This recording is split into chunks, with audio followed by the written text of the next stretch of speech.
ओम शांति। अव्यक्त मुरली 30/1/1985। शिव बाबा ने कहा, यह जल इत्र फुलेल का कार्य करेगा। जैसे जड़ी बूटियां होने के कारण जल में नेचुरल खुशबू होगी, जैसे यहाँ दूध शक्ति देता है, ऐसे वहाँ का जल ही शक्तिशाली होगा, स्वच्छ होगा। इसलिए कहते हैं दूध की नदियाँ बहती हैं। सब अभी से खुश हो गए हैं ना। ऐसे ही ये पृथ्वी ऐसे श्रेष्ठ फल देगी जो जिस भी भिन्न भिन्न टेस्ट के चाहते हैं, उस टेस्ट का फल आपके आगे हाजिर होगा। यह नमक नहीं होगा, चीनी भी नहीं होगी। जैसे अभी खटाई के लिए टमाटर है तो बना बनाया है ना, खटाई आ जाती है ना। ऐसे जो आपको टेस्ट चाहिए उसके फल होंगे। रस डालो और वह टेस्ट हो जाएगी। तो ये पृथ्वी एक तो श्रेष्ठ फल, श्रेष्ठ अन्न देने की सेवा करेगी। श्रीमद् भगवत गीता जी में भी लिखा है, पत्रम पुष्पम फलम तोयम, यानी कि पत्ते, फल, फूल और जल यही मुझे प्रिय है। रामायण में भी लिखा है, कंद मूल फल पान आहारा। आप देख भी सकते हैं कि आपके आसपास जो भी शाकाहारी प्राणी हैं, वे अपने आहार में यही सब लेते हैं। अतः उपरोक्त शाकाहार को छोड़कर मांसाहार करने पर यह उपरोक्त शाकाहार को ज्यों का त्यों न लेकर उसे सेक कर, उबाल कर, पकाकर, मसाले डालकर, तेल में तलकर मृत बना कर लेते हैं, तो शरीर में अमृत की जगह विष द्रव्य जाते हैं। मनुष्य जब शरीर छोड़ता है तो उस मृत शरीर को अग्नि पर चढ़ाया जाता है। इसी प्रकार आहार को भी अग्नि पर चढ़ाने से वह मृत बन जाता है।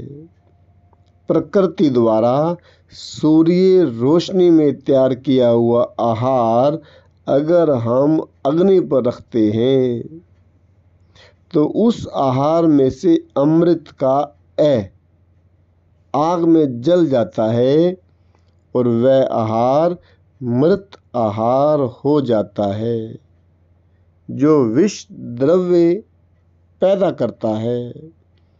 यही मृत आहार राजसिक एवं तामसिक भोजन है।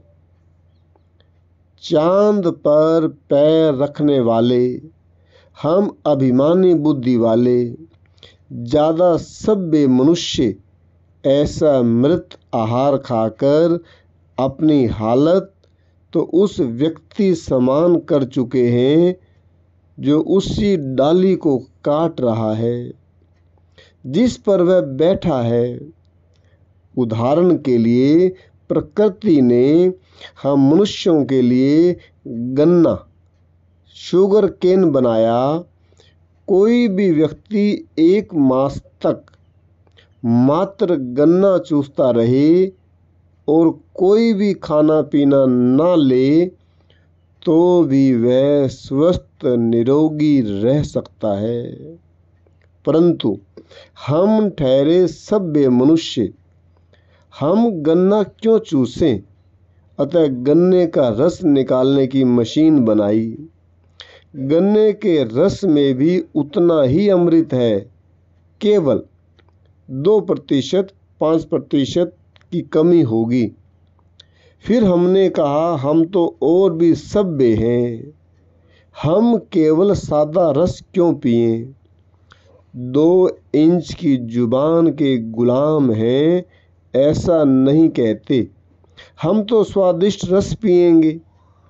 अच्छा, अभी उसमें नमक, मसाला, नींबू, बर्फ के टुकड़े आदि डालते हैं। इससे उसका अमृतत्व कम होकर विष द्रव्य बनना शुरू हो जाता है। फिर हम कहते हैं, हम तो और सभ्य हैं, हम चांद पर जाकर आए हैं, हम केवल रस ही क्यों पिएं? अच्छा जी, अब गन्ने के रस को कढ़ाई में डालकर गरम किया और गुड़ बनाया। अब प्रकृति की बनाई हुई किसी भी चीज को अग्नि पर गरम करते हो, उसका 60-70% अमृतत्व खत्म हो जाता है, वह मृत बन जाता है और उसमें काफी मात्रा में विष द्रव्य आ जाता है। अब हम सभ्य एवं ज्यादा बुद्धिमान मनुष्य गुड़ खाना शुरू करते हैं। हमारी सभ्यता की यात्रा यहीं पूरी नहीं होती है। अब ये जो गुड़ बनता है, उसका रंग भूरा या कालापन लिए हुए होता है। अब भला हम सभ्य मनुष्य काला गुड़ कैसे खाएं? तो कंपनी कहती है, ठीक है, हम आपको सफेद गुड़ बना देते हैं। वह कंपनी और कंपनी वाले उस गरम करने के रस में चूना और वॉशिंग पाउडर डालकर उसका मैल एवं कालापन निकाल देते हैं और सफ़ेद गुड़ तैयार कर देते हैं। अब हम खुश हो जाते हैं कि वाह, हम सफ़ेद गुड़ खा रहे हैं, पर वास्तव में हम केमिकल ही खा रहे होते हैं। हमारी सभ्यता की यात्रा यहीं पूरी नहीं होती। हमें तो और भी सफ़ेद सफ़ेद चमकीले पदार्थ खाने को चाहिए। कंपनी ने कहा, ठीक है, हम इसे और अच्छा बनाते हैं। उसमें सल्फर और अन्य केमिकल डालकर चीनी, शक्कर, शुगर तैयार करके प्लास्टिक की थैलियों में पैक करके हमारे सामने रखो। हम खुश हो गए कि अब ये हमारे खाने लायक चीज़ तैयार हुई है।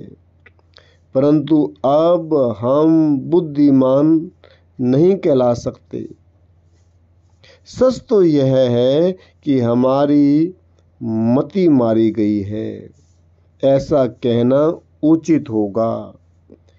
अब हम जो शक्कर के रूप में सफ़ेद चीनी, मीठा पदार्थ खा रहे हैं, वह संपूर्ण विष द्रव्य के अलावा और कुछ भी नहीं है। उसमें 1% भी अमृतत्व नहीं बचा है। बचपन से लेकर आज तक जो शक्कर हमने खाई है तथा चीनी खाई है और शरीर से बाहर नहीं निकल सकी है, वह आज भी विष द्रव्य के रूप में हमारे शरीर के किसी कोने में सड़ रही है और हमें रोगी बना रही है। अब हम शरीर रूपी हवाई जहाज को सचमुच केरोसिन, मिट्टी के तेल से चला रहे हैं। इस प्रकार हमारा पूरा ही आहार हम जांच लें कि वह अमृत है या विष। इस प्रकार हमारे शरीर में विष द्रव्य इकट्ठे होते जाते हैं। निकट भविष्य में आने वाली स्वर्णिम दुनिया में पका हुआ आहार नहीं होगा।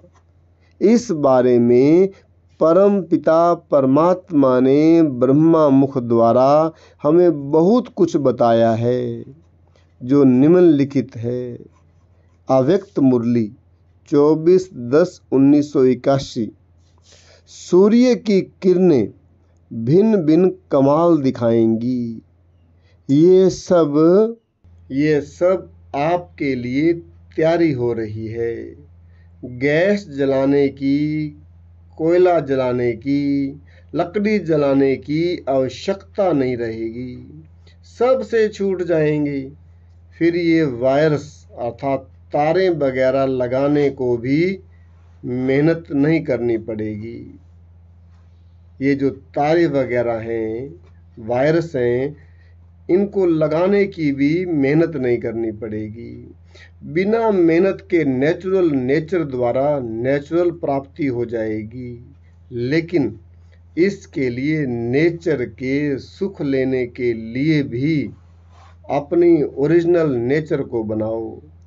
अब नेचर द्वारा सर्व सुखों को प्राप्त तब नेचर द्वारा सर्व सुखों को प्राप्त कर सकेंगे। अतः ये स्पष्ट है कि सर्व रोगों का एक ही कारण है, शरीर में विष द्रव्य मल कचरे का इकट्ठा हो जाना। जिस प्रकार परमात्मा पिता ने बताया कि सर्व विकारों काम, क्रोध, लोभ, मोह, अहंकार, आलस्य, अलबेलापन, नफरत, घृणा, भय आदि का मूल कारण देह अभिमान है, उसी प्रकार सर्व रोगों का एक ही कारण है, शरीर में विष द्रव्यों का इकट्ठा होना। शरीर में विष द्रव्य के इकट्ठे होने का एक और मुख्य कारण है कि हम जो आहार लेते हैं उसे पचने का समय ही नहीं देते हैं और दूसरा आहार फिर ले लेते हैं। शरीर में आहार पचने का समय व्यवस्था इस प्रकार है। अनाज, दालें आदि पका हुआ आहार 5-6 घंटा, फल सब्जियां आदि 2-3 घंटा और पानी आदि आधा से 1 घंटा। इस दिव्य शैली को, सात्विक जीवन शैली को, स्वर्णिम आहार प्रणाली को अपनाने से पहले मेरी खाने पाने की दिनचर्या में परिवर्तन होना अति आवश्यक है। धन्यवाद। ओम शांति। नमस्कार।